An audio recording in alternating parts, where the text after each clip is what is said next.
about to start recording because we're about to have our next panel. So I'm going to stop sharing my Miro screen and go back to the PowerPoint because we have a panel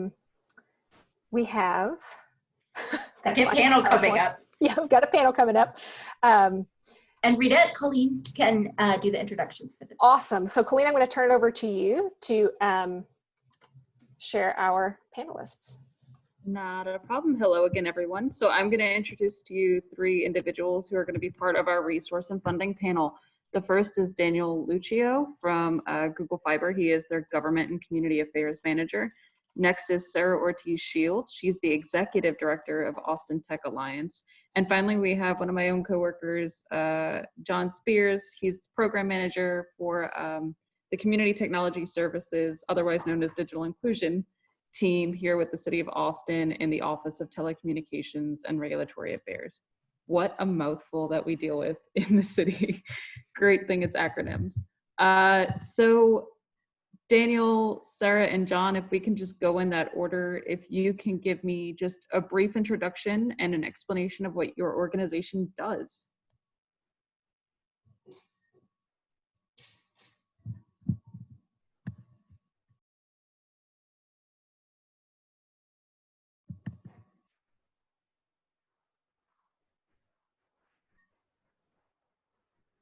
Can y'all hear me? I can go if I can start. Sure, go right ahead, Sarah. Hey everyone, I'm excited to be here. I run Austin Tech Alliance. Austin Tech Alliance is a member-supported, nonpartisan nonprofit that advocates for civic engagement in Austin's tech community and the community as a whole. And I'm excited to be here.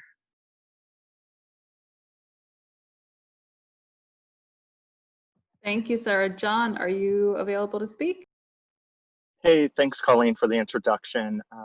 I'm John Spears, Program Manager with the City of Austin. We as well administer internet access and digital literacy training services. Just a little bit of background, the city has been involved in digital inclusion work formally since 1994, when the city launched its new thing at the time known as a city website. And it was in 1995, the city had a vision to ensure that all residents could access this new shiny thing known as a city website that had services to offer. And that's where the seed funding for Austin Freenet was generated from Austin Freenet, and that contract partnership continues today, provides digital literacy training to residents and those communities that can gain benefit from accessing information and communications technology. So that is something that our funding programs right now represent the city's Grant for Technology Opportunities program. And we are as well a smart gigabit community, at least that's what the National Science Foundation says. And that is something that provides funding as well through US Ignite, which is intended to spark deployment of pilots and prototypes to gain benefit from high broadband internet in ways that we can better mobilize connectivity for residents. So that's a brief introduction of the two programs that we'll be speaking to today. Thank you both. It does look like, unfortunately, we somehow dropped or lost Daniel in the ether of the interwebs. So we're just going to keep pushing on. Hopefully he's able to join us in a bit. So the first question I have for Sarah and John is, how has your role or your organization's role shifted in the time of COVID-19?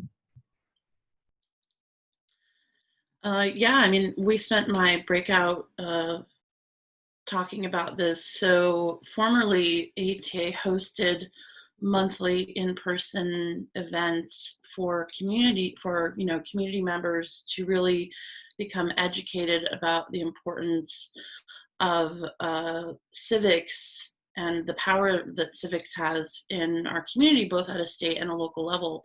You know, these were nighttime events with food and drink and mingling and music. And, you know, we've had to move those to be online daytime events. And so I you know, I worry about the engagement and that I'm not reaching the, you know, the people that need to learn about civics when I'm hosting something only on a computer and only during the day. So that's how we've really shifted.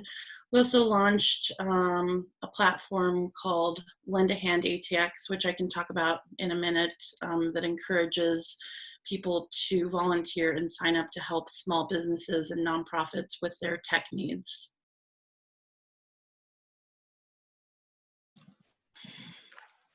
Colleen, to your question, the city as an entity has had to pivot in that we have had to respond to the COVID-19 pandemic, and also in that response evaluate what opportunities there are to address some of the needs that are continuing to exist, but also those needs that expand and kind of heighten the challenges certain communities face, and our ability to also incorporate into those planning stages some of the ways that we can address historic inequities. And so with that, the city from our office has released the Grant for Technology Opportunities capacity funding. So just a little bit of background there. As far as resources and funding, the city's Grant for Technology Opportunities program is an annual grant. This is an annual grant that is administered by our Community Technology Division, and that is really directed at improving the community's ability to fully participate in digital society. Just some background there, GTOPS currently provides 4 award pathways to local nonprofit groups. The first pathway is GTOPS core funding, which enables funding to 1 recipient organization per fiscal year, and that is something that is funding is available between $10,000 to $25,000. There's also a award pathway for collaborative funding. That is 1 funding award to a lead agent with a formal documented memorandum of understanding that indicates a multi-agency partnership with other entities with funding that could be up to $50,000. We also have GTOPS capacity, which is a minimum of $150 to a maximum of $2,500. And the 4th award pathway is GTOPS devices. This is also known as our Community PC program. And right now, organizations can submit an application for a device through the open rolling application that is always available on our website at austintexas.gov/digital inclusion. So with the GTOPS award pathways, we pivoted the capacity funding that was planned for this fiscal year so that we had the second cohort of funding be specifically addressing COVID-19 response.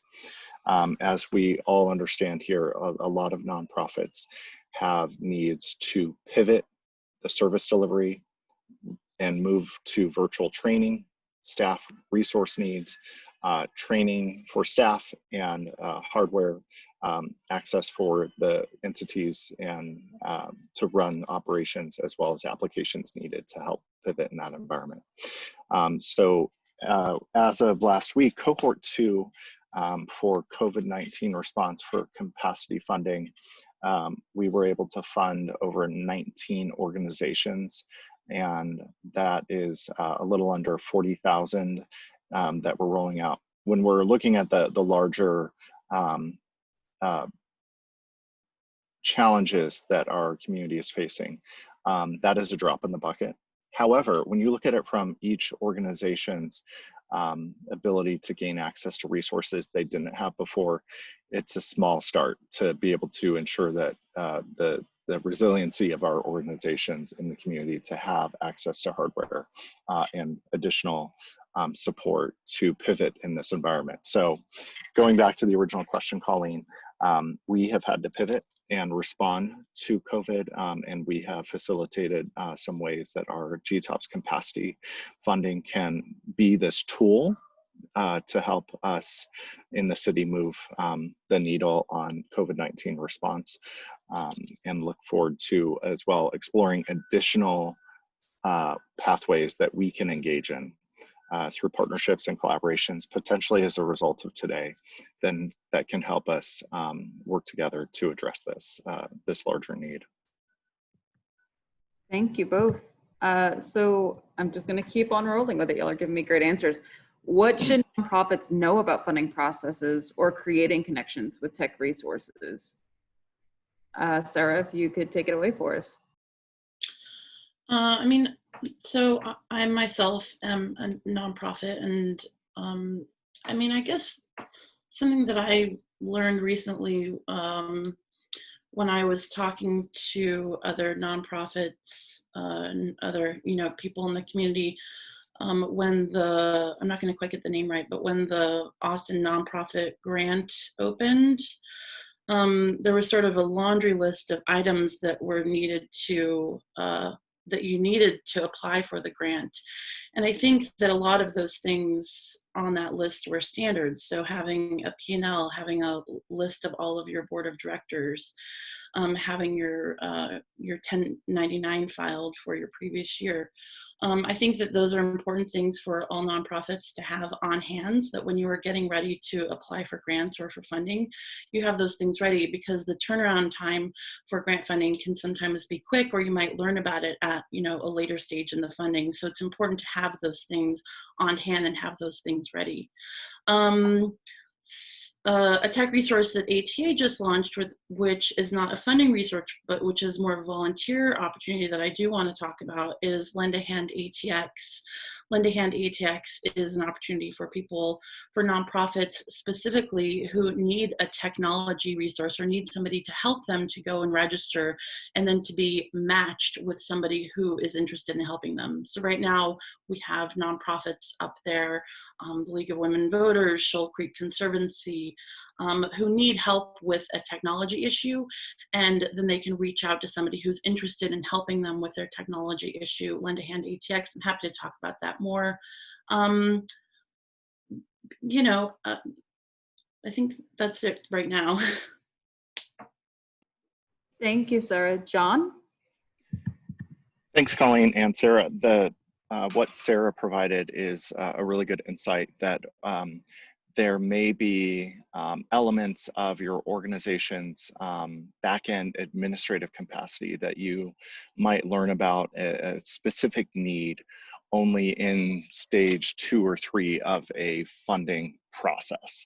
And this is something that, from our lens in the at the city in our program, really thinking of the design of our program to ensure that organizations that are applying for grants know of all of those needs from day one. And that is something that we have really extracted out. Here's the line item list of insurance items that are needed for day one if you're applying for core or collaborative. GTOP's capacity does not have insurance requirements, per why we designed it that way. Quick funding to address immediate needs. And that's something that there are then subsequent challenges that could result if your organization doesn't necessarily have the back-end administrative capacity to support the ongoing needs as it relates to holding insurance. And there are ways that agencies can set up partnerships, which is why we've designed GTOPS Collaborative. Maybe you're an agency that is really great at the digital literacy training lens. And that's where you can be a part of a larger collaborative if you have the fiscal agent set up and they're then the recipient of the fund. So these challenges are items that now results in why we design GTOPS in the way we do as far as collaborative. If you're an agency that is doesn't necessarily have the capacity to receive funds directly, you can partner with an agency that does. If you don't have the back-end capacity to secure the necessary insurance and you just need some quick funding to address some immediate needs, GTOP's capacity there And some of the, there's really just the challenge to ensure that the funding is really making a long-term impact. And I think those are always opportunities for us to provide an ongoing feedback loop to organizations for the funding that they've received. So that's actually something that is an opportunity that we're looking to really continue to facilitate and create as far as the funding process is here, is that it is actually important to us at the city to really understand that GTOPS program that we funded 2 years ago. Is there any ongoing impact that you're still seeing some connections being made from clients that were served? Any impacts to how you've, as an organization, had to pivot from that one-time funding? Those sorts of items that may come up. And that is something that we're continuing to work through in an agile way, meaning what is something that's easy without some sort of burdensome reporting requirement that is a bit nimble for us to work through. So I think the reporting requirements there is, circling back to the question, the reporting requirements, you know, we may ask a few months after, like, how did that funding work out for you? And something that I think organizations' abilities to have a mechanism in place to have that reporting and data prepared and ready is important to think of. Thank you. All right, I want to be respectful of time because we were slightly over into our networking, but we only have one last question. So it's the quick fire round. And you've both kind of hinted at this in your earlier responses, but what kinds of projects are you looking to fund or support? Are there ones you haven't yet seen happening? E.g., what are the gaps?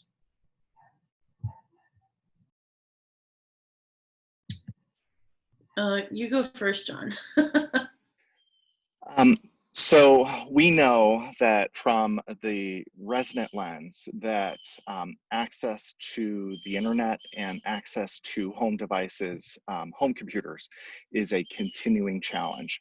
So from there's a plethora of resources that we then need to mobilize our partners and our agencies to help with that response. You know, just to kind of characterize the dynamic there, we appreciate all of our partners that are working to connect those students, especially with devices. Some of the continuing challenges, even while we may be able to provide a student with a Chromebook, that Chromebook is really limited to the student for their educational use. It's loaded with the profile for the student to be able to gain the resources that they have as a student. And we don't necessarily want to qualify that as a home computer. So in that design, continuing to go through the core principles there, sorry, I'm on dog duty right now, is the ability to provide devices and connectivity to the residents. So what we'll see with GTOPS funding going forward is an ability to ensure that organizations are responding to COVID-19 in their applications, and that they've engaged those partners to identify interventions to think of what clients may need and could benefit from in their proposals, and as well how those grant recipients can also ensure that there is a way to kind of evaluate and monitor any sort of improvement in the ways that they're able to address the needs in their application. So that's something that we're looking at there, as far as just how are organizations addressing the core need there, connecting our residents. And then from there, there's going to be abilities for organizations to evaluate what they need to render that service delivery in ways that they can think through the evaluation and interventions for the clients they serve.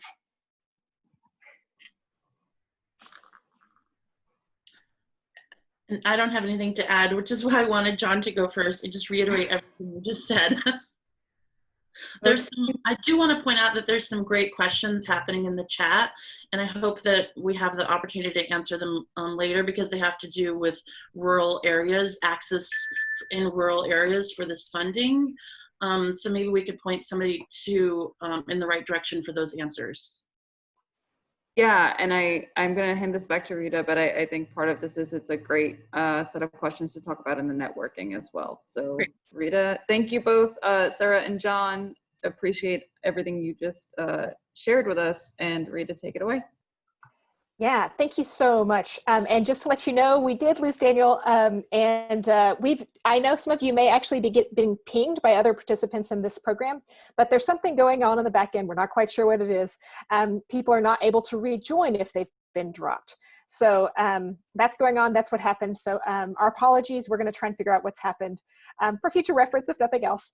But yes, I want to reiterate, these questions are awesome. And unfortunately, we can't answer them right now. However, that actually is a great segue to what we're doing next and what we wanted to share with you as kind of the wrap up of today. So again, we're going to share out the recordings, especially the main room with the panels. We're also going to share out the Miro board. It's going to be available for the rest of the week to enter information. We are going to curate that Miro board to make sure there aren't individual emails and things like that on there, because this will be publicly available. We don't necessarily want people to feel like they get spammed a lot because they put their email on there. So just so you know that, we're also going to be going through it. And then we're going to have some kind of write-up to explain what happened here, and so that everyone can access the information and then view the Miro board. But the next thing that we really want to make sure folks know is we didn't want this event, we didn't want the information resources to end here. We wanted to share it, be more transparent, but we also want to follow up with action steps. A few of those things are, and some of these questions are actually leading directly to it. We feel like there's a lot of opportunity to collaborate. And you see on the Miro board, that last big red section is the piece that we want to turn to next for the networking, which is what collaboration opportunities are there? What resources are there? Who's doing what in these areas? And how can we connect to each other? So we are committing to two things that we want to follow up and try and work on. And I'm here looking at the chats and feel like there's some more opportunities too. But just in the coordinating and organizing conversations, we want to commit to two things. One, we want to convene a digital equity and funding convening of some sort. So we're going to be working to try and organize something around that, and we'll follow up with more information. We also want to acknowledge and try to find a collaboration opportunity around making the digital equity, and I think some people alluded to this in the chats, making the digital equity conversation more inclusive and equitable. So especially during COVID, and while we're making this virtual or digital pivot, we are losing a lot of voices, or making it not accessible for lots of voices to give input and influence the response and the pivot itself. So how can we build collaboration opportunities around that? So you see the first two columns in that red box, at the bottom, are on those, and you can feel free to put your email there, and we will of course remove those, but we will follow up with you if you're interested in collaborating on any of these, or if you have organizations that you feel like should be included in this, or we should reach out to. We will support that initial collaboration connecting piece, and then for both of those. And we also have some other big categories in there: education, workforce, basic needs, accessibility, and then kind of this broad other category. So feel free. We're going to take about, I'm going to turn to Chelsea in a minute, because we've had so many Zoom challenges, people not being able to get back in. We want to make sure the next steps are clear on how you can start the networking piece, which will really be us taking a break so that we can set up a new Zoom, and then everyone coming back. So I'm going to thank you all so much for attending today, sharing your insights. Please continue to fill out that Miro board. We're really excited about the number of folks that are engaged in this topic and the next steps. So